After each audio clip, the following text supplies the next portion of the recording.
नमस्कार दोस्तों, मैं जेपी डांडिया आप सभी का आपके अपने YouTube channel dandiya electrical study पर एक बार फिर से स्वागत करता हूं। दोस्तों, आज के इस वीडियो में देखेंगे कि RLC सीरीज सर्किट क्या होता है। मतलब कि रेजिस्टेंस, इंडक्टेंस व कैपेसिटेंस यदि तीनों को जब श्रेणी क्रम में संयोजित कर दिया जाता है तो परिपथ में क्या क्या कंडीशन उत्पन्न होती हैं। मतलब कि कुल वोल्टेज का मान क्या होता है, कुल प्रतिबाधा क्या होती है, धारा लेगिंग होगी या लीडिंग होगी, पावर फैक्टर लेगिंग होगा या लीडिंग होगा, करंट व वोल्टेज के बीच का फेज कोण क्या होगा, पावर फैक्टर को कैसे ज्ञात करेंगे, धारा को कैसे ज्ञात करेंगे, और यदि इन दोनों और फ्रीक्वेंसी का इस परिपथ पर क्या प्रभाव पड़ेगा। इन सभी बातों के बारे में अच्छी तरह जानकारी प्राप्त करेंगे। दोस्तों, वीडियो बहुत ही इंपॉर्टेंट है क्योंकि आप लोगों ने इससे पहले क्या देखा। आप लोगों ने देखा कि प्योर रेजिस्टेंस सर्किट क्या होता है, आप लोगों ने देखा कि प्योर इंडक्टेंस सर्किट क्या होता है, फिर देखा प्योर कैपेसिटेंस सर्किट क्या होता है, फिर इन तीनों के कॉम्बिनेशन देखे।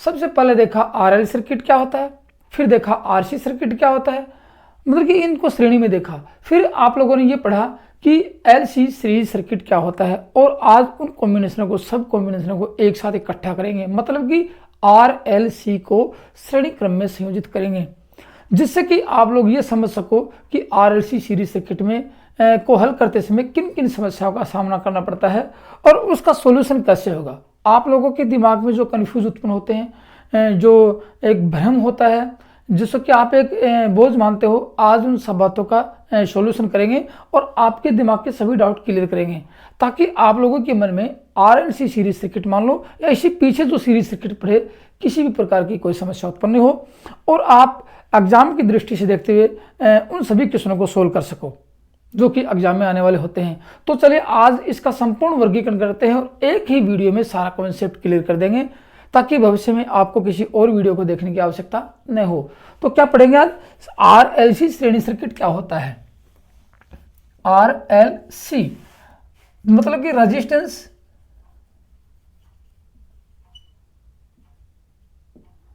इंडक्टेंस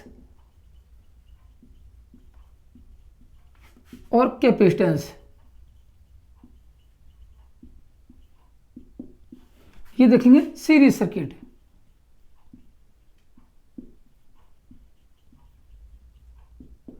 इनके बारे में अध्ययन करेंगे, संपूर्ण जानकारी प्राप्त करेंगे। मैं आपको एक एक पॉइंट टू पॉइंट बताऊंगा जो कि पहले पढ़ाया। आप लोगों ने पहले पढ़ा RL सीरीज सर्किट पढ़ा, RC सीरीज सर्किट पढ़ागा और LC सीरीज सर्किट पढ़ा और देखा। आप लोगों ने नोट्स बनाए होंगे, अच्छी तरह याद होगा। उन सबको भी दोहराऊंगा और वो बातें भी बताऊंगा कि परीक्षा में कहाँ ये इंपॉर्टेंट होती हैं। ऐसा नहीं है कि आप लोगों को नॉर्मल तरीके से पढ़ा के आपका ये चैप्टर पूरा करवा दूंगा, नहीं। आपको डीपली तरीके से जीरो लेवल से नियमित पैटर्न के आधार पर सिलेबस को पूरा करवाऊंगा, ठीक है। तो अब देखेंगे इसमें कि इसमें सर्किट कैसे बनाए। जैसे आप लोग देखोगे कि ये रेजिस्टेंस लिया, मैं सर्किट बना के बताता हूँ आपको। ये इंडक्टेंस लगा दिया और ये क्या लगाया, ये कैपेसिटेंस लगाया। एक एक पॉइंट टू पॉइंट मेरी बातें सुनना और गौर से लिखना, और मेरे साथ पढ़ते चले जाओगे तो कभी भविष्य में आपको ऐसी समस्या ही नहीं आने दूंगा कि आप लोग अपना सिलेक्शन नहीं ले पाओ, अपना टारगेट पूरा नहीं कर पाओ। कभी समस्या नहीं आएगी ऐसी। लेकिन आप मेरे साथ साथ पढ़ते चले जाना और वीडियो को लास्ट एंड तक देख कर इसका नोट्स जरूर बनाना। ऐसा नहीं कि वीडियो कुछ समझ में आया कि सर ये तो समझ में आ गया, इसका नोट्स बना नहीं। नोट्स जब भी बनाओ वीडियो को लास्ट एंड तक देखो, इसलिए इस वीडियो को भी लास्ट एंड तक देखना अनिवार्य है, ठीक है, ताकि आप लोगों के दिमाग में कोई कन्फ्यूज ही उत्पन्न नहीं हो। तो अब ये देखेंगे, अब आप लोग देख रहे हो कि इन तीनों को कैसे जोड़ा। जैसे ये R है, रेजिस्टेंस है, ये इंडक्टेंस है, ये कैपेसिटेंस है। यहाँ मैं एक वोल्ट मीटर लगाता हूँ, आप लोगों को बताऊंगा सारी बातें। ये VR है। ये वोल्ट मीटर क्या दर्शाता है? ये वोल्ट मीटर दर्शाता है कि इस रेजिस्टेंस के आर पार वोल्टेज कितना रहेगा, ये दर्शाता है। ये वोल्ट मीटर क्या दर्शाएगा? ये वोल्ट मीटर दर्शाता है VL, इस इंडक्टर के आर पार वोल्टेज कितना रहेगा वो दर्शाता है। और ये वोल्ट मीटर क्या दर्शाएगा? ये VC, इस कैपेसिटर के आर पार कितना वोल्टेज रहेगा वो दर्शाता है। और तीनों किस में संयोजित है? श्रेणी क्रम में संयोजित है। तो आप लोग इससे पहले वीडियो में, सारे वीडियो में देख चुके हो कि जब कोई चालक तार होता है ये, तो इसमें विद्युत धारा का विरोध कौन करता है? जैसे धारा, इसमें विरोध कौन करेगा? रेजिस्टेंस करेगा। फिर जब इसका कोई इंडक्टर बना देते, इसी चालक तार को एक किसी पुर्जे कॉइल बनाकर लपेट के पुर्जे का रूप दे देते हैं तो इंडक्टर बन जाता है, जिसको L। ये इसमें विद्युत धारा का विरोध कौन करता है? अक्सर करता है। जब उसी चालक तार की आप दो प्लेट बनाकर और एक दो प्लेटों को पास पर रख देते हो तो ये बन जाता है कैपेसिटर। इसमें विद्युत धारा का विरोध कौन करता है? अक्षी करता है। तीनों चीज़ों के आप अध्ययन कर चुके हो। ये क्या है, इंडक्टेंस है, नहीं सॉरी रिएक्टेंस और ये रिएक्टेंस। इसमें कहते हैं रिएक्टेंस है तो किसका, एल का, इंडक्टिव रिएक्टेंस होगा। ये क्या है, रिएक्टेंस है तो किसका, सी का, इसमें कहते हैं कैपेसिटिव रिएक्टेंस होगा। इसका मतलब कैपेसिटर में विद्युत धारा का विरोध अक्ष द्वारा करेगा और इंडक्टर में विद्युत धारा का विरोध अक्ष द्वारा होगा और किसी चालक तार में विद्युत धारा का विरोध प्रतिरोध द्वारा होगा। लेकिन तीनों की इकाई ओम ही होती है, ये आप लोग अच्छी तरह देख चुके हो, तीनों की इकाई ओम ही होती है, ये देख चुके हो। लेकिन तीनों में जब आर एल सी, ये आर और एक्सएल और एक्सी जहां तीनों एक होते हैं, तीनों में से दो कोई समायोजित एक साथ हो जाते हैं तो उसकी जगह विद्युत धारा का विरोध जेड करेगा, जिसको बोलते हैं प्रतिबाधा। ये आप लोग पिछले काफी वीडियो में पढ़ चुके और देख चुके हो। ये भी विद्युत धारा के मार्ग में विरोध करती है, कब, जब इन तीनों का समायोजन होता है तब, तीनों में से दो का होता तब, और इसकी इकाई भी ओम ही होती है। ये लोग आप अच्छी तरह देख चुके हो। अब देखो आगे क्या पढ़ेंगे, ये तीनों श्रेणी क्रम में है तो श्रेणी क्रम सर्किट की विशेषताएं क्या होती है आप लोग अच्छी तरह जानते हो, क्योंकि नहीं देखा तो पीछे मैंने सीरीज सर्किट की विशेषताएं बताई, सीरीज सर्किट पढ़ा रखे हैं आप लोगों को, उनमें जाके देखो सीरीज सर्किट की विशेषताएं क्या होती है। फिर भी नहीं याद है और नहीं देखा तो मैं आपको बता दूंगा, चलो कोई बात नहीं है। इनके बारे में लिख लेंगे, वी आर इस रेजिस्टेंस के अक्रॉस वोल्टेज, वी एल इस इंडक्टर के अक्रॉस वोल्टेज, वी सी इस कैपेसिटर के अक्रॉस वोल्टेज होता है। और अब आप लोग देखोगे ये है V, ये AC का वोल्टेज है, Vm साइन ओमेगा टी ये है, और ये धारा है Im साइन ओमेगा टी, ये AC की धारा है ये। अब आप लोग देखोगे धारा ये है, मतलब कि पूरे परिपथ में धारा समान रहेगी। क्यों रहेगी, क्योंकि AC सर्किट है। मैं आपको पॉइंट टू पॉइंट सारी बातें बताऊंगा।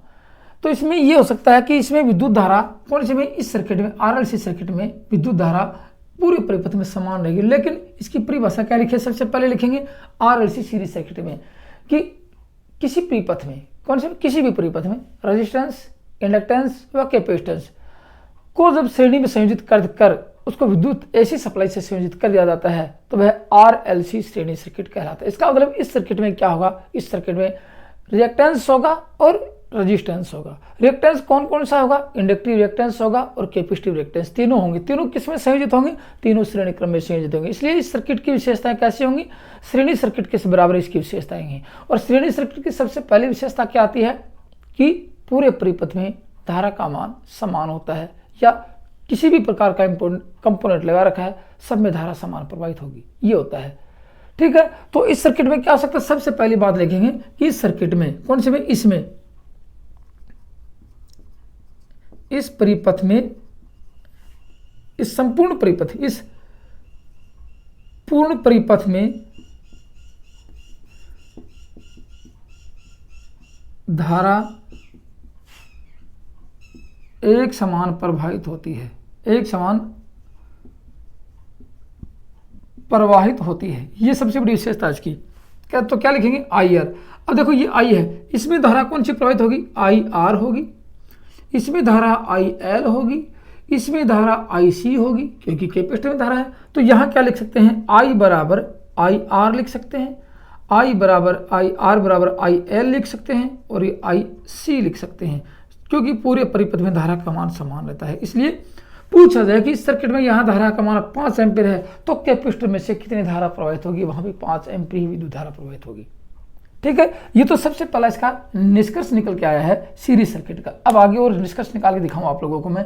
क्या देखोगे आप लोग, ये आप लोग धीरे धीरे सारी बातें को लिख लेना, लेकिन दोस्तों वीडियो को लास्ट एंड तक जरूर देखना, नहीं तो आपके समझ में कुछ कंफ्यूज हो जाएगा और आप लोग इसके पीछे रह जाओगे कि सर ये समझ में नहीं आया। अब मैं आपको बताता हूँ। देखो आप लोगों ने पहला सर्किट पढ़ा, क्या पढ़ा, प्योर रेजिस्टेंस सर्किट पढ़ा। ये देखा आप लोगों ने, ये देखा था, इसमें क्या था, VR है जो यहाँ दर्शा का है। ये देखो, ये एक सर्किट की बात करिए, I है, ये I इस VR के इनफेज थी, I VR के इनफेज होती है। क्यों होती है वो आप वीडियो जाके देख लेना। प्योर रेजिस्टिव सर्किट VR के इनफेज होती है, इसका मतलब ये इसका सिंबल था, VR ये था, और ये IR है, ये इनफेज का सिंबल था। एक तो ये देखा आप लोगों ने, मैं सारी बातें बताऊंगा आप लोगों को। दूसरा इसको लगा के देखते हैं इस सर्किट में क्या था।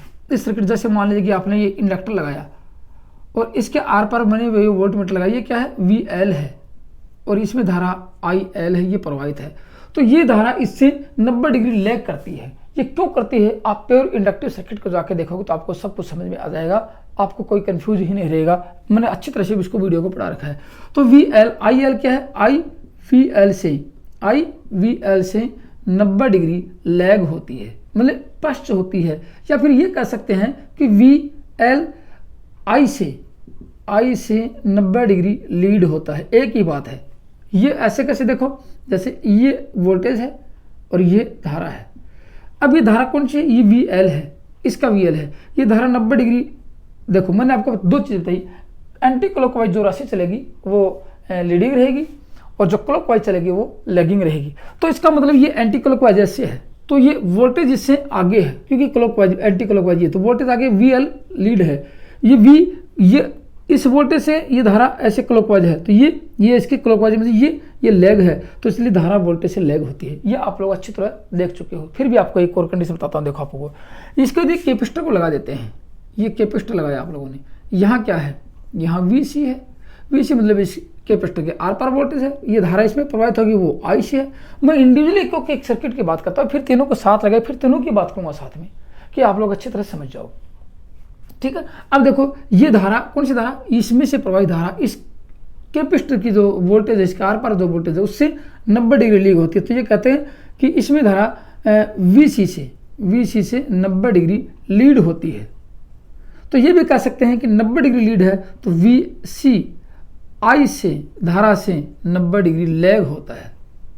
ये कैसे, देखो यहाँ देखो, ये ऐसे जैसे वी सी है और ये आई सी है, इसमें से प्रवाहित धारा है, ये 90 डिग्री है। मैंने आपको बताया कि जो भी राशि एंटी क्लॉकवाइज चलती है वो लीड कहलाती है। अब एंटी क्लॉकवाइज ये होता है ऐसे, ये देखो ऐसे, ये एंटी क्लॉकवाइज धारा वोल्टेज से एंटी क्लॉकवाइज है, ये लीड है, और ये क्लॉकवाइज है, वोल्टेज धारा से क्लॉकवाइज ये लैग है, ठीक है। तो वोल्टेज, ये मान लो कि वोल्टेज धारा से लैग है या धारा वोल्टेज से लीड है, एक ही बात आती है। तो तीनों कंडीशन आप लोग देख चुके हो, इसमें आपको किसी प्रकार की कोई समझने की जरूरत नहीं, क्योंकि आप पीछे पढ़ चुके हो, वीडियो को देख चुके हो।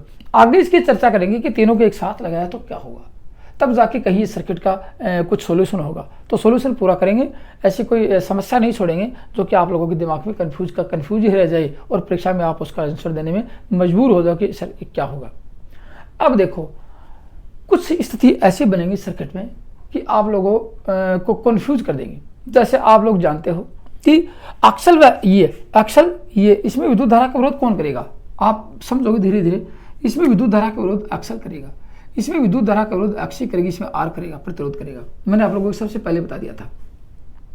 ये एक दूसरे के विपरीत होते हैं। क्यों होते हैं, देखो मेरी बात समझा, गौर से लिखते चले जाना कि अक्सल व अक्षी, या फिर ये लिख सकते हैं कि अक्सल व अक्षी एक दूसरे के विपरीत होते हैं। अब क्यों होते हैं, क्योंकि इसमें धारा लीडिंग चलती है और इसमें धारा लैगिंग चलती है। जैसे इसमें धारा नीचे लैगिंग, इसमें जैसे इस सर्किट को मैं एक साथ बनाऊँ तो ये हो सकता है ये आई है, ये आई, और ये वी एल है और ये वी सी है, ऐसे ये मान लेते हैं, ठीक है।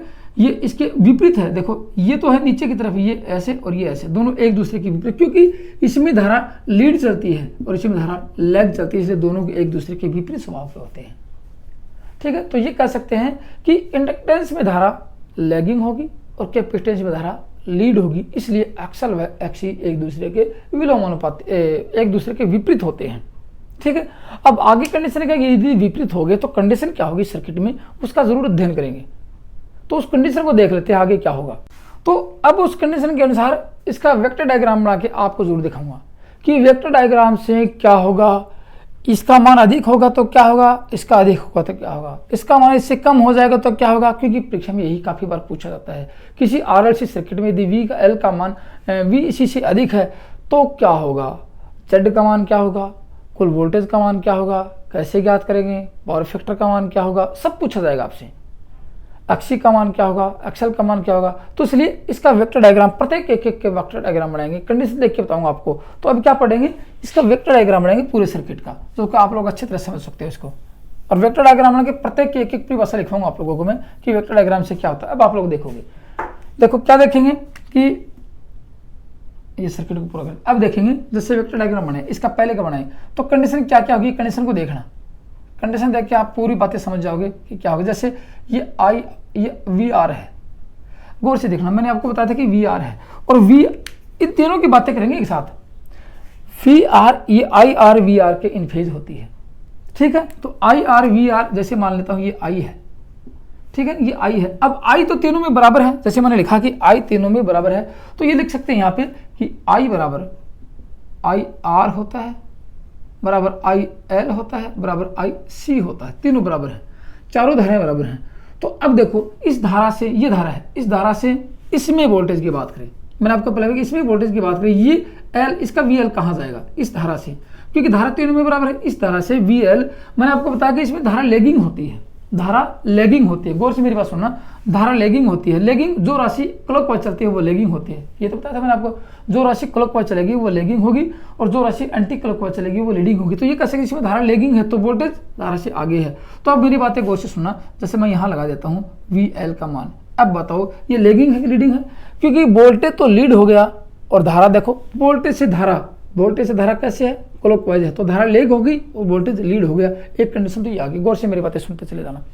और दोस्तों वीडियो पसंद आ रहा तो लाइक जरूर कर दो और अपने दोस्तों में शेयर कर दो, क्योंकि आप लोगों के लिए मैं इतनी मस्त पढ़ाई लेते आता हूँ और बहुत अच्छी मेहनत के साथ आपको प्रत्येक सर्किट का कॉन्सेप्ट क्लियर कराते हुए पढ़ाता हूँ कि आप लोगों के दिमाग में कोई कंफ्यूज नहीं हो और सर्किट जो भी आप पढ़ते हो उसके पूरे कॉन्सेप्ट क्लियर हो जाए, ताकि भविष्य में आप लोगों को इस प्रकार की कोई समस्या उत्पन्न नहीं हो। जीरो लेवल से पढ़ो और नियमित पैटर्न के आधार पर अपने कंप्लीट सिलेबस का अध्ययन करो, ताकि आप अपनी सफलता प्राप्त कर सको।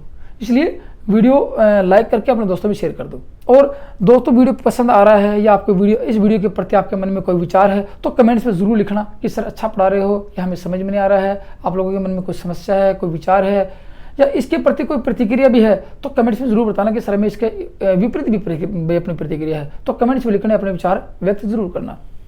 देखो अब दूसरी इसकी बात करेंगे। इसमें देखो धारा, ये धारा एक ही तो है, इसमें धारा मैंने आपको बताया कि धारा लीड होती है, किससे, वोल्टेज से लीड होती है। अब लीड की बात करें, जो राशि क्लॉकवाइज एंटी क्लॉकवाइज चलेगी वो लीड होती है। अब एंटी क्लॉकवाइज ये मैं यहाँ लगा देता हूँ, जैसे ये लगा दिया मैंने वीसी लगाया, वोल्टेज दिखाया इसका मैंने। तो अब बताओ वोल्टेज तो हो गया ये क्लॉकवाइज, धारा से वोल्टेज क्लॉकवाइज, इसका मतलब क्लॉकवाइज चलेगी वो लेग, तो इसमें लेग वोल्टेज धारा से लेग होता है, धारा वोल्टेज से लीड होती है। और अब धारा इस वोल्टेज से धारा ये चलेगी लीड, क्योंकि एंटी क्लॉकवाइज धारा लीड होगी, ये कंडीशन आ गई। अब देखो कंडीशन कहाँ उत्पन्न होगी वो देखना आप लोग। कंडीशन ये हो सकती है क्या कि यदि वी एल का मान वी एल वी सी से अधिक होता है, गौर से मेरी बात सुनो। अब कंडीशन आएगी, बदलेंगे धीरे धीरे कंडीशन, सब कुछ बदलेगा। अब इसके अंदर क्या क्या बदल रहा है वो आपको बताऊंगा। यदि कंडीशन ये आ सकती है कि V L greater than V C, कि वी एल का मान वी सी से अधिक है, इसका मतलब इस इंडक्टेंस का आर पार वोल्टेज इस कैपेसिटेंस के आर पार वोल्टेज से अधिक बता रहे हैं। तो ये हो सकता है अधिक क्यों होगा, क्योंकि इसका एक्सल का मान अधिक होगा। तो ये भी हो सकता है इसमें कंडीशन क्या आ गई कि एक्सल अधिक होगा एक्सिस से। यदि ये कंडीशन आती है ये, तो ये कंडीशन जरूर आएगी। एक्सल का मान एक्सिस से अधिक होगा तो वी एल का मान वी सी से पक्का अधिक मिलेगा आप लोगों को, ये कंडीशन आ गई। तो फिर मैंने मैग्नीट्यूड दिखाया, देखो इसका ये वी एल, क्योंकि वी सी कम दिखाया है, वी सी वी एल से कम है, वी सी वी एल से कम, इसका देखो ये यहाँ तक है, ये यहाँ तक है। अब क्या होगा, देखो मैंने आपको बताया कि एक दूसरे के विपरीत स्वभाव के होते हैं, मैंने आपको बताया कि एक दूसरे के विपरीत स्वभाव के होते हैं। तो इतनी दूर का मान लेते हैं, यहाँ से इतनी दूर का ये आ गया, इसने इस वीसी से वीसी ने वीएल को निरस्त कर दिया, इसको कैंसिल कर दिया, इतना मान बचा है, ये बच गया आप लोगों का। तो यहाँ लिख सकते हैं ये मान किसका है, ये आ गया वी एल माइनस वी सी, इसमें से घटा दिया, जो बचेगा वो इसके साथ लगेगा, कहाँ पे, वो इसके साथ लगेगा वेक्टर योग में और आपका वोल्टेज ज्ञात होगा। मैं आपको बताऊं वेक्टर योग में क्या होगा जो बचेगा। अब बचेगा क्या, देखो मैं आपको इसका सर्किट में, ये वी आर है, यहाँ से लेके यहाँ तक इसका वोल्टेज है, ये इसको साथ रखेंगे, लेकिन यहाँ से यहाँ तक का कितना वोल्टेज बचा, ये बचा, ये वोल्टेज बचा, तो यहाँ से इसको ऐसे डॉट डॉट करते चले जाएंगे और कहाँ तक ले जाएंगे, ये इसके साथ बराबर तक ये ले आएंगे, ये आ गया, ये बचा आपके सामने, ठीक है ना, ये बचा है। अब इसको मैं ग्राफ को पूरा कर देता हूँ, ये तो अब मैंने ग्राफ को पूरा किया, ये क्या है, ये आपका वी आ गया, इसमें से घटा हुआ और इसका वेक्टर योग वी आ गया, तो ये आपका क्या है, वी है। यहाँ से यहाँ तक का क्या है, वी एल माइनस वी सी है, और यहाँ से यहाँ तक का क्या है, ये वी आर है। तीनों चीजें आ गई। अब आपके सामने एक सर्किट बन चुका है, एक वेक्टर डायग्राम, एक फेजर और एक फेजर बन चुका है। अब इसको हल करेंगे। देखो आप लोगों ने देखा होगा ये क्या बच गया, एक प्रकार का समकोण त्रिभुज बच गया, ऐसे देखो ये बच गया ऐसे, ये आपका v बचा है, ये वी एल माइनस वी सी बचा है, और ये आपका बच गया वी आर। तीनों चीजें ये बची है, इसके अंदर ऐसे देखोगे तो ये बची है। अब आप लोग जानते हो कि यदि इस v को ज्ञात करेंगे तो मैंने बताया ये कर्ण है, ये लंब है और ये आधार है। कर्ण का मान कैसे ज्ञात करते हैं, आधार स्क्वायर प्लस लंब स्क्वायर का रूट, ऐसे ज्ञात करते हैं, ये तो करते हैं ना। तो अब इसमें क्या लिखेंगे, देखो इसको मैं मिटा देता हूँ और मैं इसके बराबर ये लिख देता हूँ, यहाँ लिख देता हूँ, कोई बात नहीं है, यहाँ लिख दूंगा मैं, इसको भूल जाओ, आई बराबर आई R बराबर आई एल बराबर आई सी होता है। ये लिख देता हूँ यहाँ पे क्योंकि समान धारा है। अब इसके सर्किट की विशेषता उसको आप देखते हो, देखो इसमें क्या होगा, इसमें ये होगा कि इस करंट के बराबर V है, तो V इसका ज्ञात करेंगे कब, जब इसका मान अधिक होगा तो V ज्ञात करेंगे। सारी बातें परीक्षा में पूछे जाएंगे आपसे। V बराबर VR प्लस ये क्या है VL माइनस VC का स्क्वायर और ये रूट आ गया, ये आ गया आपका। ये क्या निकला, इस टोटल वोल्टेज का मान निकला। इसलिए कह सकते हैं क्या कि इस परिपथ में, RLC परिपथ में कुल वोल्टेज का मान VR और VL VC के वेक्टर योग के बराबर होता है। ये इसका निष्कर्ष निकल के आ गया है, वेक्टर योग के बराबर होता है। आगे और देखना, कंडीशन बहुत बदलेंगे आपके सामने, बहुत बदलेंगी कंडीशन। क्यों बदलेंगे आपको बताता हूं। देखो जब ये कंडीशन कब थी, जब इसका मान इससे अधिक था। तो ये समझ सकते हैं कि जब इसका मान अधिक है, किसका, इस इंडक्टेंस का मान कैपेसिटेंस से अधिक है, तो कैपेसिटेंस का रोल नहीं हुआ, इसका रोल अधिक हुआ, तो परिपथ का पावर फैक्टर क्या होगा, कौन सा परिपथ कहलाएगा, ये RL परिपथ कहलाएगा। इस परिपथ को क्या कहेंगे, अब इस परिपथ को RL सर्किट कह सकते हैं। गौर से मेरी बात सुनना, जब इसका मान अधिक होता है तो परिपथ RL सीरीज सर्किट कहलाता है। ये RL सीरीज सर्किट का पावर फैक्टर क्या होता है, जब मैंने आपको बताया था कि लैगिंग पावर फैक्टर कब होगा, जब अक्सल का मान अक्षी से अधिक होगा। यदि आपने मेरे नोट्स बनाए होंगे पावर फैक्टर वाले, तो आपको सारी बातें समझ में आ चुकी होंगी अब तक कि अक्सल का मान अक्षी है, अधिक है, तो कोस फाई का मान क्या होगा, लैगिंग होगा। कितना लैगिंग होगा वो इनके मान पर डिपेंड करेगा। तो ये क्या है, ये हो गया आपका कोस फाई। और ये क्या है, यहाँ से धारा वोल्टेज, देखो धारा वोल्टेज से लैगिंग है, ये वोल्टेज है V किससे, I से लैग है, सॉरी लीड है V, तो I क्या है, I V से लैग है, और धारा लैग है तो ये लैगिंग हो गया। तो पावर फैक्टर कहाँ हो गया, क्योंकि VL की ये हो गया पावर फैक्टर आपका लैगिंग हो गया। तो इस परिपथ में अक्सर का मान अक्षय से अधिक होगा तो पावर फैक्टर का मान अवश्य लैगिंग होगा। एक तो ये याद रखने वाली बात आ गई। अब आगे की और कंडीशन देखते हैं कि इसमें यदि स्थिति कहाँ बदल सकती है, तो लिख सकते हैं यहाँ पे अक्सर बड़ा होता है अक्षी से, अक्सर ग्रेटर देन अक्षी, तो कोस फाई बराबर लैगिंग। कितना लैगिंग, 90 डिग्री नहीं होता। ये जो धारा बची, ये जो यहाँ जो कोण बचा है, इस कोण के बराबर होगा। 30 डिग्री बचा है, 20 डिग्री बचा है, 65 डिग्री बचा है, 60 बचा, जो भी बचा हो उसके बराबर होगा। एक निष्कर्ष ये निकला, पहला निष्कर्ष ये निकला, दूसरा निष्कर्ष ये निकला, तीसरा निष्कर्ष निकालते हैं क्या कि अब इस सर्किट, और एक निष्कर्ष ये निकल गया, V बराबर होगा, जब ये कंडीशन आएगी तो V बराबर क्या होगा, VR plus VL minus VC का होल स्क्वायर, ये रूट। एक कंडीशन ये आ गई आपके निकल गए, दो कंडीशन आ गई। तीसरी कंडीशन में अभी आपको बताता हूँ, देखो क्या होता है। वीडियो कुछ लंबा जरूर होगा लेकिन पॉइंट टू पॉइंट समझाऊंगा कि कहाँ से क्या हो सकता है इसके अंदर। देखो अब यदि इसकी कंडीशन बदल दूँ आपको, VL का मान VC का मान VL से अधिक कर देता हूँ, इसका ये कंडीशन बनेगी, इसका मान इससे अधिक कर सकते हैं, तो क्या होगा आगे देखो। मैं यदि बताऊँ आपको कि VC का मान, VC ग्रेटर देन VL, इसका ये हो सकता है कि अक्षी का मान अक्सर से अधिक होगा। दोनों कंडीशन आपके सामने आएंगी। इस कंडीशन को करेंगे तो ये आएगी, इस कंडीशन को करेंगे तो ये आएगी। इसका मतलब अक्षी का मान अक्सर से अधिक होता है, तब कंडीशन क्या आती है। एक आपको फेजर डायग्राम और बना के दिखाता हूँ आप लोगों को। यहाँ पे क्या बनेगा, देखो फेजर डायग्राम ये कहता है, यहाँ से ये VR है, ये I है, मेरी बातें गौर से सुनना, ये I है, और I आपको ये हो सकती है, ये I हो सकती है, ठीक है, ये विषय बराबर। तो अब देखो I से मैं यदि उसकी बात करूँ, VL की बात करूँ तो लैगिंग होता है, तो मैं यहाँ लिख देता हूँ VL की बात करके। आप सेम टू सेम ये आता है कि यहाँ लिख देता हूँ VL, ये VL आ गया। अब VC का मान अधिक दिखाना है तो ये VC आ गया, इसका मान ज़्यादा आ गया नहीं, इसका मान अधिक आ गया। तो गौर से सुना मेरी बात। अब यदि यहाँ मैं इसको बराबर करूँ कि इसका मान अधिक, इसका मैग्नीट्यूड अधिक दिखाया मैंने, तो यहाँ से यहाँ तक का तो ये कैंसिल हो गया, यहाँ के पॉइंट पे इसका बराबर कैंसिल हो गया, तो अब क्या बस ये बच गया VC का मान। तो यहाँ क्या लिख सकते हैं, VC माइनस VL, इसने इसको निरस्त किया और VC का मान अधिक बचा है। किसका बचा है, VC का मान VL से अधिक हो गया। तो इसको यदि आप यहाँ तक ले जाओगे, ये यहाँ तक ले गए, और इसके बाद मैं इस फेजर को पूरा करूँ, इस वेक्टर को पूरा करूँ, तो ये आता है यहाँ से, ये क्या आ गया आपका, V आ गया। तो ये V आ गया, ठीक है ना, ये V आया आप लोगों का, V आ गया। तो क्या होगा, अब इसको मैं बताऊं तो कंडीशन क्या होगी कि VL VC mine greater than VL से होगा। तो कंडीशन क्या आएगी, ये आएगी कि V और ये आ गया V C minus V L और ये आपका वी आर। ठीक है, ये आ गया। तो वोल्टेज का मान क्या होगा, जब इसका मान अधिक होता है तो वोल्टेज का मान क्या होता है, तो वोल्टेज का मान होता है V बराबर इसका एक ये बन गया समकोण त्रिभुज। कैसा, ये बन गया, आप लोगों को दिखा देता हूँ। ये इसका ऐसे हो गया, ये V C minus V L और ये आपका R और ये बच गया आपका वी आर और ये बच गया आपका V।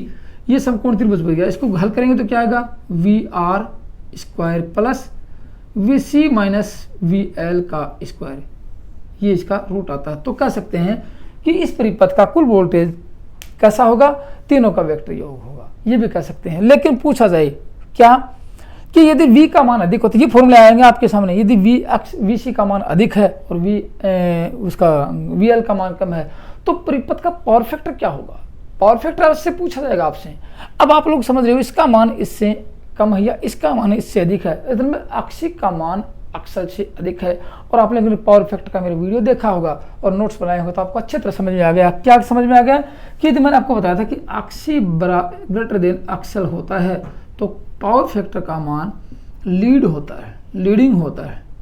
कितना लीडिंग होता है ये इस कोण पे डिपेंड करता है। इस थीटा कोण का मान ये है cos फाई, थीटा कोण का मान क्या होगा ये आप लोगों को अच्छी तरह समझ में आ गया। इसका पावर फैक्टर समझ में आ गया, आगे समझ में। दो वेक्टर डायग्राम बना दिए। अब आप लोग ऐसा समझ में से हो गए होंगे कि सर यहाँ ये लिखे तो फिर इस परिपथ में दोनों को साथ जोड़ के कभी इसका मान अधिक है कभी इसका मान है कभी इसका मान अधिक है, तो कैसे लिख सकते हैं इसका कुल वोल्टेज का मान। तो इसका कुल वोल्टेज का मान लिख सकते हैं, ये देखो दूसरी कंडीशन लिख लो, अक्षी ग्रेटर देन अक्सल हो तो कोस फाई क्या होगा, कोस फाई होगा लीडिंग, अग्रगामी होगा।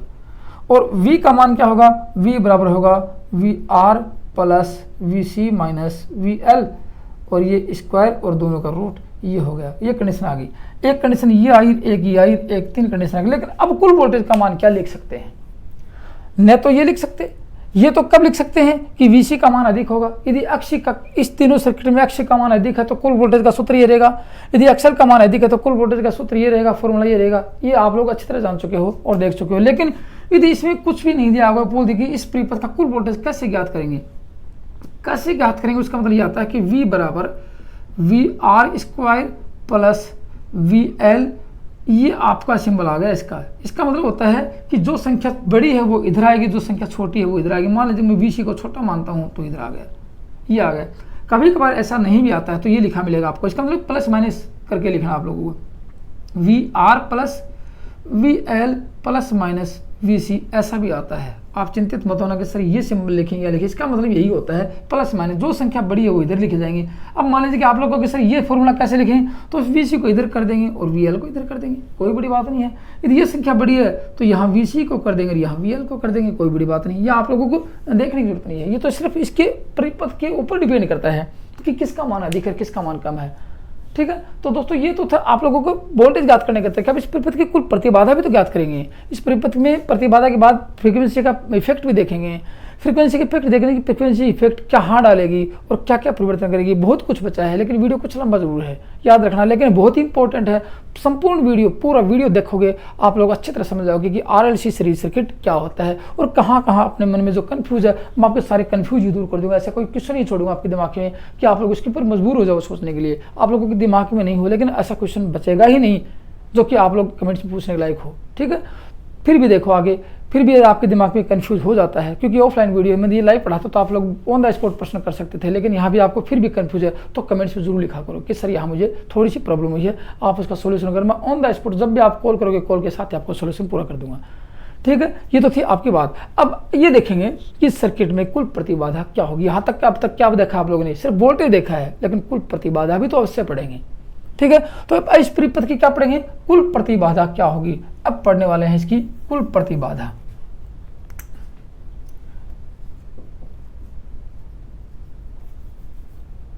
परिपथ की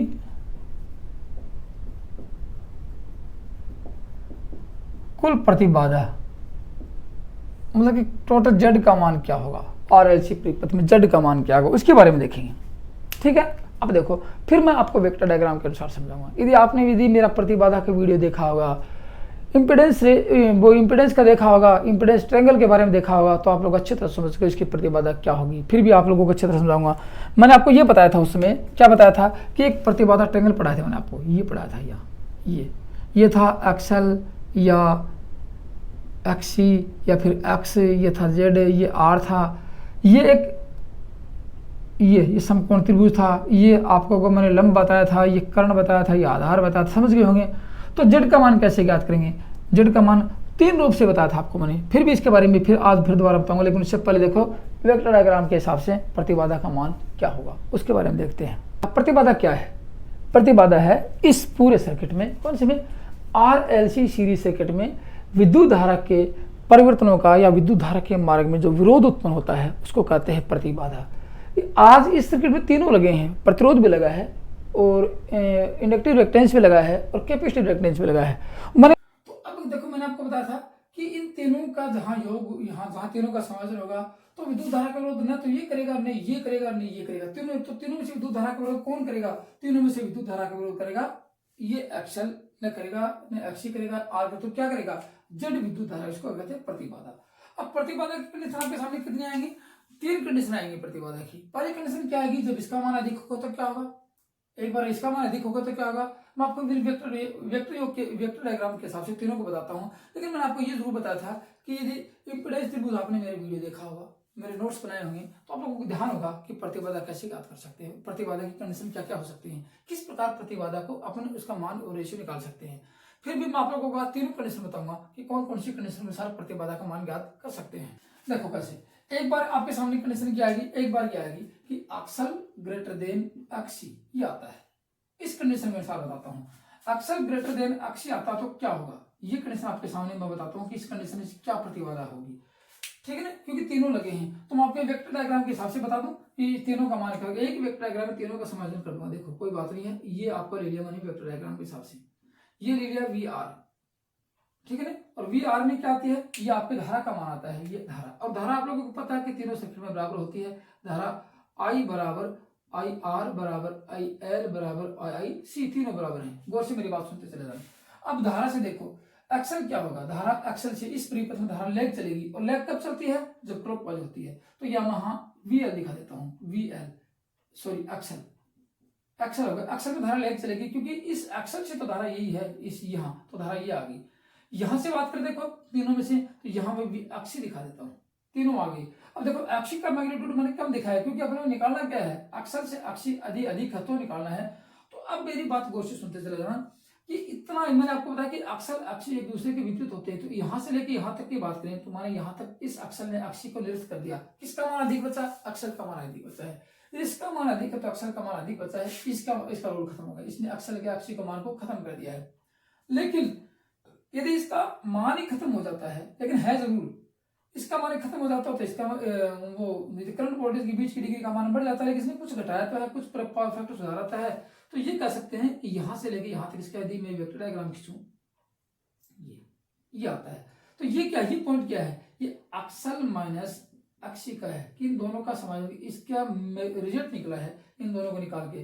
तो अब क्या बच गया यहाँ पे? इसका यदि मान निकालूं तो ये बच गया यहाँ पे, ये क्या निकल गया? आपकी जेड आ गई, ये जेड है। ये अक्सर यहां से यहां तक का क्या देखो, यहां से यहां तक का क्या है?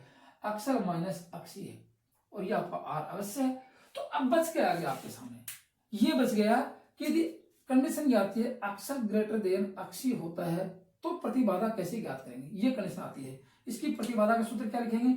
अब आप लोगों के सामने ये बच गया, क्या देखो, ये हो गया, ये आपका एक, ये बच गया, ये आपका हो गया लंब, ये हो गया कर्ण, ये हो गया आधार, यहाँ हो गया अक्सर माइनस एक्सी, ये हो गया जेड और ये हो गया आर।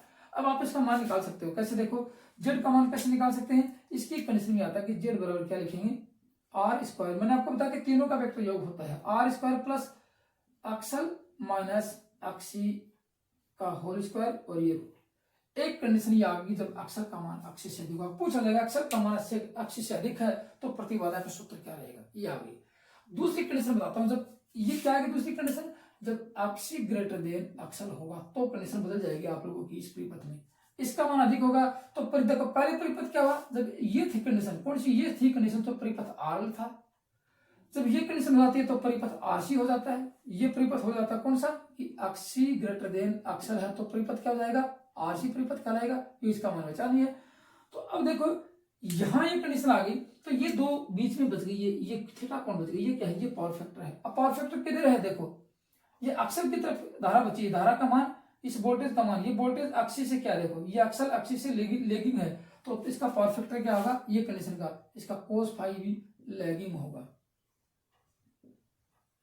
दो चीजें बस आपके सामने। अब देखो गौर से देखना, जब मैं इसका मैग्नीट्यूड, ये मान लीजिए कि अक्षर मैं यहां दिखा देता हूं, दूसरी कंडीशन में अक्षर कहां दिखाएंगे, दूसरी कंडीशन में मैं अक्षर यहां दिखा देता हूं अक्षर, और अक्षी का मान ये हो गया अक्षी का मान।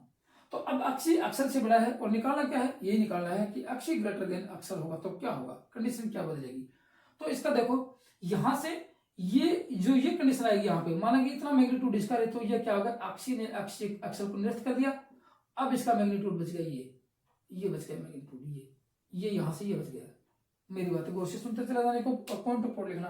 दोस्तों वीडियो पसंद आ रहा तो लाइक कर दो, अपने दोस्तों में शेयर कर दो, क्योंकि बहुत ही अच्छी मस्त पढ़ाई करा रहा हूँ न्यू पैटर्न के आधार पर। देखो ये इसका ये बच गया ट्रायंगल, ये क्या बच गया आपका, ये जेड बच गया, ये जेड है, ये इतनी दूर का क्या है, ये है अक्षी माइनस अक्षल है, और ये आपका आ रहा है, ये बच गया। फिर वो समकोण त्रिभुज बच गया, फिर इसका मान निकालेंगे, इसका मान निकालेंगे, इन दोनों का क्या करेंगे, वेक्टर योग करेंगे। तो अब के सामने बच गया जेड बराबर R square plus X C minus अक्षर का होल स्क्वायर का रूट, ये इसका वेक्टर डायग्राम, वेक्टर योग आ गया। ये कंडीशन कब आई, जब अक्षर अक्षी का मान अक्षर से अधिक है। बहुत बार पूछा जाता है, एक ही नहीं, आप लोग सिर्फ एक ही सूत्र याद करके जाते हो माइनस वाला, कि माइनस में क्या होगा। लेकिन अब देखो माइनस ये है तो इधर कौन सा मान रखेंगे, ये आती है यहाँ पे। तो अब इसका पावर फैक्टर क्या होगा, अब देखो ये जेड का मान, ये जेड है, ये जेड नहीं है, ये जेड है, ये वोल्टेज से लीडिंग है, क्योंकि एंटी क्लॉक, ये क्लॉकवाइज है, धारा जेड से लीडिंग चलेगी, ये धारा ऐसे आ गई, लीडिंग चलेगी धारा, तो धारा लीडिंग चलेगी तो cos फाई का मान भी लीडिंग हो जाएगा। तो इस परिपथ का पावर फैक्टर क्या होगा, जब अक्षर का मान अक्षर से देखोगे तो पावर फैक्टर लीडिंग होगा। तो कंडीशन आ गई। लेकिन अब आपके सामने ये आता है कि दोनों का पता ही नहीं है कौन सी है, दोनों को ये नहीं पता कि अक्षर का मान अक्षी से अधिक है या अक्षी का मान अक्षर से अधिक है, तो प्रतिबाधा कैसे ज्ञात करेंगे। तो सीधा सिंपल बात कर लो कि जेड बराबर, देखो जेड बराबर आर स्क्वायर प्लस अक्षल, एक ये सिंबल आता है, ये अक्षी। अब इसका मतलब क्या, देखो इसका मतलब ये है कि प्लस माइनस बराबर ये सिंबल आता है, इसका मतलब इसकी जगह प्लस माइनस हो सकता है। इसका मतलब कि इधर संख्या बड़ी है वो लिखेंगे, इधर संख्या छोटी है वो लिखेंगे। लेकिन कोई मतलब नहीं कि आप लोगों से इसमें आप लोग उलझ के मत चले जाना कि सर अक्षी का मान अधिक था तो यहाँ से लिखा, आप लोग नहीं, अक्षी इधर लिख दो और अक्षर इधर लिख देंगे। जो संख्या बड़ी होगी वो उधर लिखेंगे, जो संख्या छोटी होगी वो इसके आगे लिखेंगे, ताकि घटाने में आपको जोर नहीं आए। इसका मतलब दोस्तों ये तो थी आपकी प्रतिबाधा, मैंने आपको पावर फैक्टर बताया, प्रतिबाधा बताई, ये कंडीशन आपके सामने आ गई। अब क्या बचा आपके सामने, अब देखो मैंने ये भी बताया था कि इसका वेक्टर योग होता है, कभी कभार ये भी आता है, जेड का मान कैसे का, जेड बराबर आता है आर, जेड वेक्टर योग R plus X L plus minus ये अक्षी, ये इसका वेक्टर योग आता है इन दोनों का। ये गौर से देखने की बात सुना, ये इसका वेक्टर योग कभी कभार पूछ लिया जाता है कि इनका वेक्टर योग कैसे होगा, ये भी आता है, ये भी आता है। मैंने पूरी की पूरी प्रतिबाधा बता दी कि आरएलसी सर्किट में प्रतिबाधा का मान कैसे ज्ञात करेंगे। ठीक है, ये तो था इसका। अब रिजल्ट क्या निकला, रिजल्ट निकल गया कि धारा का मान इस परिपथ में आई बराबर तो निकल गया I L, sorry I R बराबर आई एल प्लस बराबर आई सी। एक तो आई का मान तो ये रहेगा, अक्षर का मान अधिक होगा तो क्या होगा, बी का मान क्या होगा, ये वोल्टेज का मान क्या होगा, प्रतिबाधा का मान क्या होगा, पावर फैक्टर का मान क्या होगा, मैंने सारी बातें बताई है। लेकिन अब इसकी स्थिति बदलेगी ना, कुछ तो धीरे धीरे बदलेगी। क्यों बदलेगी, क्योंकि फ्रीक्वेंसी चेंज होगी, फ्रीक्वेंसी चेंज करेंगे तो स्थिति बदल जाएगी, बदल जाएगी तो क्या लिखेंगे वो अब आपको बताऊंगा। ठीक है, तो अब इनके पढ़ने से पहले परिभाषा क्या लिखेंगे, इस प्रतिबाधा का मान आर अक्षल अक्षी का वेक्टर योग होता है, ये लिख लो, काफी बार परीक्षा पूछा जाता है, और पावर फैक्टर मैंने आपको बता दिया है। अब आप बताओ इस परिपथ में आपने क्या क्या रिजल्ट निकाला, यदि मैं सबको एक साथ लिख के बताऊं आप लोगों को, इस परिपथ का रिजल्ट क्या निकाला, सब रिजल्टों को एक साथ लिख के बताऊं आप लोगों को, तो आपको अच्छी तरह समझ में आ जाएगी इस परिपथ का रिजल्ट क्या निकला है। रिजल्ट देखो, इसका परिपथ का रिजल्ट क्या निकला है। सबसे पहले रिजल्ट आप लोगों ने देखा था कि अक्षर, ये मान में धीरे अक्षर का मान क्या था, अक्षर 2 पाई एफ है, एक तो ये था, या अक्षर बराबर ओमेगा एल, एक रिजल्ट ये देखा था आप लोगों ने। ठीक है, और अक्षी का मान क्या देखा था कि 1/2 पाई एफ सी, ये रिजल्ट निकाल लिया आप लोगों ने, या 1/ओमेगा सी, ये देखा आप लोगों ने। ठीक है, फिर तीसरा रिजल्ट क्या देखा आप लोगों ने कि v का मान कैसे निकाला, v बराबर वी स्क्वायर पर V R square V L plus, ठीक है ना, और वी सी का ये निकाला आप लोगों ने, वेक्टर योग ये निकाला था आप लोगों ने, या फिर प्लस माइनस करके निकाल दिया था, कोई बात नहीं है, इसमें प्लस माइनस लगा दो आप, ये लगा दो।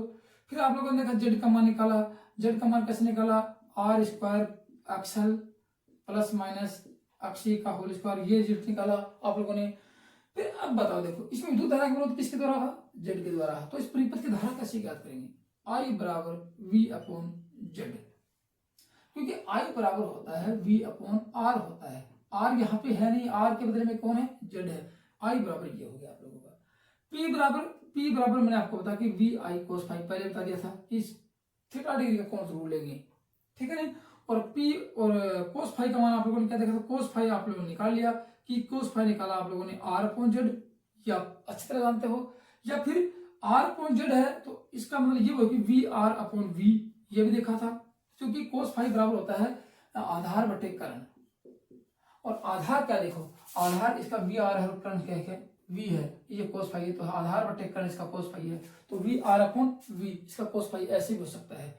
और दूसरा कोस फाइव कैसे निकाल सकते हैं इसका, देखो निष्कर्ष देखो क्या क्या निकला इस परिपथ का, कोस फाइव, देखो इस कोस फाइव के निकालेंगे, दोनों को पक्षांतरण कर देंगे, पी बटे वी आई, ये इसका अब तक का निष्कर्ष निकला है। लेकिन आगे एक निष्कर्ष और निकालेंगे जो बहुत ही अच्छा इंपॉर्टेंट है, जो कि आपको कंफ्यूज करने वाला होगा, उसको निकालते हैं। देखो क्या निष्कर्ष निकलेगा, मैंने यहाँ निष्कर्ष निकाल के सब कुछ एक साथ लिख दिए हैं, अब आगे मैं निष्कर्ष और बताता हूँ। देखो यदि इस परिपथ में, कौन से में, इस आर एल सी सीरीज परिपथ में, गौर से सुनने, मेरी बात गौर से सुनना, यदि फ्रीक्वेंसी का उतार चढ़ाव कर देते हैं तो क्या होगा। अब आप लोगों को पता है कि अक्सर समानुपाती एफ होता है, एक चीज ये, दूसरा अक्षी समानुपाती 1/f होता है, इसका मतलब कि फ्रीक्वेंसी के समानुपाती अक्षी होता है, कैपेसिटिव रिएक्टेंस होता है, और फ्रीक्वेंसी के समानुपाती एक्सल होता है, इंडक्टिव रिएक्टेंस होता है।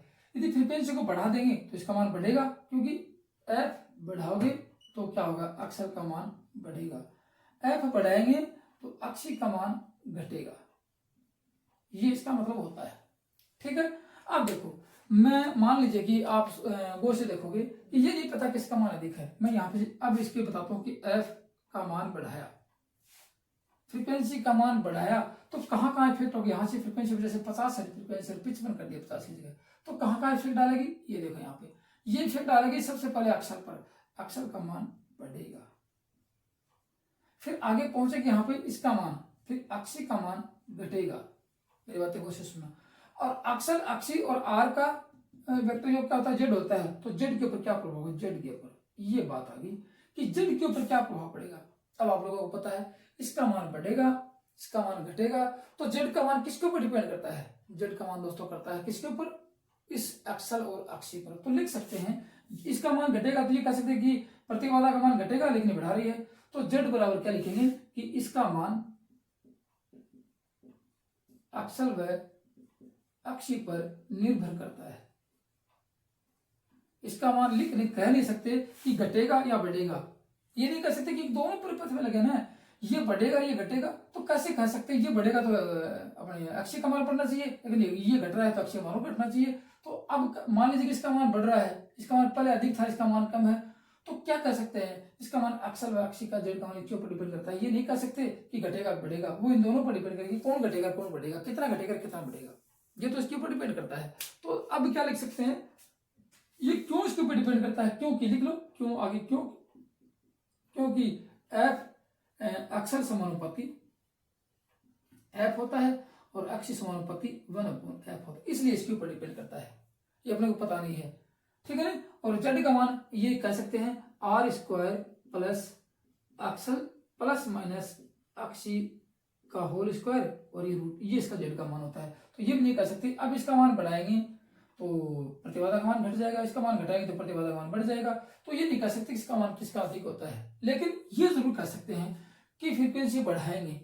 एक निष्कर्ष जरूर निकल के आ गया, ये जो कि काफी इंपॉर्टेंट, आपको परीक्षा में कंफ्यूज जरूर करेगा, उसको आप अभी गौर से सुन लो। क्या लिखेगा कि ये लिख सकते हैं कि एफ का मान बढ़ाएंगे, इसका मान फ्रीक्वेंसी का मान बढ़ेगा, इसका मान जरूर बढ़ेगा, इसका घटेगा, इसका घटे, इसका बढ़ेगा और इसका जरूर घटेगा, तो परिपथ इंडक्टिव हो सकता है, ये इंडक्टिव परिपथ बन जाएगा,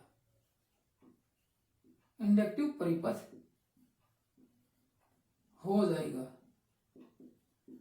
आरएलसी सीरीज सर्किट में जब फ्रीक्वेंसी का मान बढ़ाते हैं तो परिपथ कैसा होता है, परिपथ इंडक्टिव हो जाता है। ये एक बात याद रखना। दूसरे लिखेंगे फ्रीक्वेंसी के मान को घटाएंगे तो परिपथ कैपेसिटिव हो जाता है, कैपेसिटिव हो जाता है। ये दो बातें अवश्य याद रखना, कैपेसिटिव हो जाता है। और परिपथ इंडक्टिव होता है, फ्रीक्वेंसी बढ़ाने से परिपथ इंडक्टिव होता है तो पावर फैक्टर लैगिंग चला जाता है, और इसका मान बढ़ाने से कैपेसिटिव हो जाता है तो पावर फैक्टर ये लैग हो जाएगा, हमें पावर फैक्टर लैगिंग, और यहाँ लीड होने की संभावना बनी रहेगी, ये लीड होगा, याद रखना बात। तो कंडीशन आपके सामने आएगी, लेकिन एक कंडीशन आपके सामने ऐसी जरूर आएगी कि इन दोनों का मान बराबर हो सकता है। और ये मैंने आपको अच्छी तरह से पिछले वीडियो में बता दिया था कि जहां भी अक्सर अक्षी का मान बराबर हो जाता है, क्योंकि फ्रीक्वेंसी बराबर करेगी, इसको घटाएंगे तो इसका मान बढ़ेगा, इसका घटेगा। मान लीजिए कि आप कंडीशन देखो कि इसका मान तो 30 ओम है, 30 ओम, और इसका 20 ओम है। मान लीजिए कि फ्रीक्वेंसी आप लोग घटा रहे हो, फ्रीक्वेंसी घटा रहे हो 55 से 48 कर दी तो इसका मान बढ़ेगा, और फ्रीक्वेंसी आप बढ़ा रहे हो, फ्रीक्वेंसी मैंने 50 से 55 कर दी, इसका मान तो घटेगा और इसका बढ़ेगा। बढ़ेगा तो दोनों कंडीशन, दोनों का मान 25-25 भी हो सकता है, 25-25 दोनों जगह अक्षर होगा, अक्षी बराबर हो जाएंगे, अक्षर अक्षी बराबर हो जाएंगे तो दोनों का मान रेस्ट और अकेला रेजिस्टेंस बचेगा।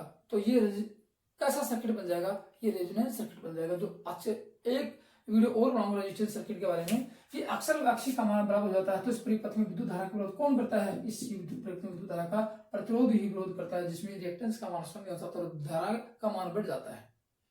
तो क्या कर सकते हैं, इस परिपथ में अक्षर का मान अक्षी के बराबर होने पर परिपथ रेजोनेंस सर्किट हो जाता है, ठीक है। और रेजोनेंस सर्किट रहेगा तो उसकी विशेषता क्या रहेगी, मैंने पिछले वीडियो में अच्छी तरह पढ़ा भी था, लेकिन आगे एक वीडियो और बनाऊंगा सीरीज रेजोनेंस सर्किट क्या होता है, पैरेलल रेजोनेंस सर्किट क्या होता है, उनके बारे में अच्छी तरह पढ़ाऊंगा। तो दोस्तों ये तो था आप लोगों का क्या, आरएलसी सीरीज सर्किट। एक चीज और याद रखना, परीक्षा में कभी कभार ये भी पूछ लिया जाता है, यहाँ जो मैंने आपको लिखा है ना जेड का मान, जेड में कभी कभार आता है जेड बराबर आता है are square plus 2 pi F L plus minus 1/2 pi F C का होल स्क्वायर रूट आता कभी कभी। आप इसको भूल मत करना कि सर आप लिखे, क्योंकि सिर्फ अक्षर व अक्षी का मान लिखा है और कुछ नहीं लिखा है, ठीक है।